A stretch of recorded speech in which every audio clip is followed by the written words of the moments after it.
पौराणिक कथाओं में आज हम सुनेंगे वीरों के वीर हनुमान आखिर क्यों हारे और किससे हारे। लेकिन सुनने से पहले चैनल को सब्सक्राइब नहीं किया है तो अवश्य कर दें, साथ ही साथ लाइक और शेयर भी करें। भक्तजन, अब आप अपने मन में भगवान बजरंग बली का ध्यान करते हुए सुने ये कथा। श्री राम के परम भक्त हनुमान जी को वीरों के वीर महावीर कहा जाता है, जिन्होंने अपने प्रभु राम की रक्षा करने के लिए बहुत से युद्ध किए और जीते। शास्त्रों में इन्हें संकट मोचन कहा जाता है, क्योंकि ये अपने भक्तों को हर संकट से उबारते हैं। रामायण महाकाव्य में महर्षि वाल्मीकि ने रामचंद्र और हनुमान जी के कार्यों का बहुत ही सुंदर तरीके से वर्णन किया है। रामायण के पान से ये पता चलता है कि हनुमान अपनी निस्वार्थ भक्ति से राम के मन मंदिर में बसे हुए हैं। राम जी के लिए बजरंग बली ने हर असंभव कार्य को भी संभव सिद्ध कर दिया है। उन्होंने अपने पराक्रम से बड़े बड़े राक्षसों का नाश किया। इतना ही नहीं, उन्होंने अपने पराक्रम से शनिदेव, बाली, अर्जुन, भीम जैसे बड़े बड़े वीरों को युद्ध में पराजित करके उनका अभिमान चूर चूर कर दिया। लेकिन ये क्या आपको पता है कि संकट मोचक हनुमान ने अपने जीवन काल में अभिमानवश एक ऐसा भी युद्ध लड़ा जिसमें उन्हें हार का सामना करना पड़ा। इतना ही नहीं, इस युद्ध में हनुमान जी को हराने वाला कोई और नहीं, एक राम भक्त ही था। तो आइए जाने आखिर कौन था ये राम भक्त। दरअसल मछिंद्र नाथ नाम के एक बड़े तपस्वी थे। एक बार जब वे रामेश्वर में आए तो राम जी का निर्मित सेतु देखकर वे भाव विभोर हो गए और प्रभु राम की भक्ति में लीन होकर वे समुद्र में स्नान करने लगे। तभी वहां वानर वेश में उपस्थित हनुमान जी की नज़र उन पर पड़ी और उन्होंने मछिंद्र नाथ जी के शक्ति की परीक्षा लेनी चाहिए। इसलिए हनुमान जी ने अपनी लीला आरंभ की, जिससे वहां जोरों की बारिश होने लगी।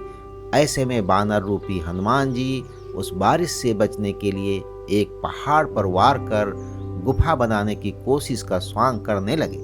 दरअसल उनका उद्देश्य था कि मछिंद्र नाथ का ध्यान टूटे और उन पर नजर पड़े, और वही हुआ। मछिंद्र नाथ ने तुरंत सामने पत्थर को तोड़ने की चेष्टा करते हुए उस वानर से कहा, हे वानर, तुम क्यों ऐसी मूर्खता कर रहे हो? जब प्यास लगती है तब कुआं नहीं खोदा जाता।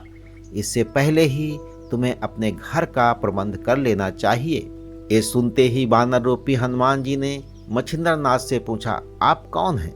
जिस पर मछिंद्र नाथ ने स्वयं का परिचय दिया, मैं एक सिद्ध योगी हूँ और मुझे मंत्र शक्ति प्राप्त है।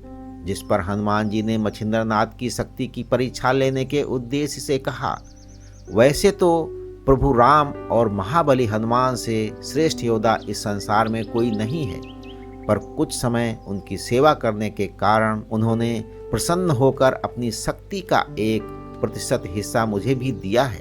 ऐसे में अगर आप में इतनी शक्ति है और आप पहुँचे हुए सिद्ध योगी हैं तो मुझे युद्ध में हरा कर दिखाएं, तभी मैं आपके तपोबल का सार्थक मानूंगा, अन्यथा स्वयं को सिद्ध योगी कहना बंद कर दें। इतना सुनते ही मछिंद्र नाथ ने उस वानर की चुनौती स्वीकार कर ली और युद्ध की शुरुआत हो गई, जिसमें वानर रूपी हनुमान जी ने मछिंद्र नाथ पर एक एक करके 7 बड़े पर्वत फेंके।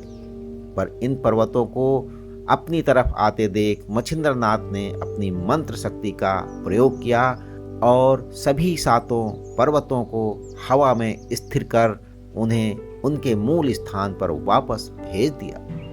इतना देखते ही महाबली को क्रोध आया और उन्होंने मछिंद्र नाथ पर फेंकने के लिए वहां उपस्थित सबसे बड़ा पर्वत अपने हाथ में उठा लिया, जिसे देखकर मछिंद्र नाथ ने समुद्र के पानी की कुछ बूंदों को अपने हाथ में लेकर उसे वार्ताकर्षण मंत्र से सिद्ध कर उन पानी की बूंदों को हनुमान जी के ऊपर फेंक दिया।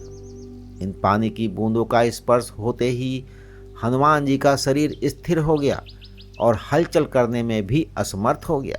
साथ ही उस मंत्र की शक्ति से कुछ क्षणों के लिए हनुमान जी की शक्ति छिन्न हो गई और ऐसे में उस पर्वत का भार ना उठा पाने के कारण तड़पने लगे।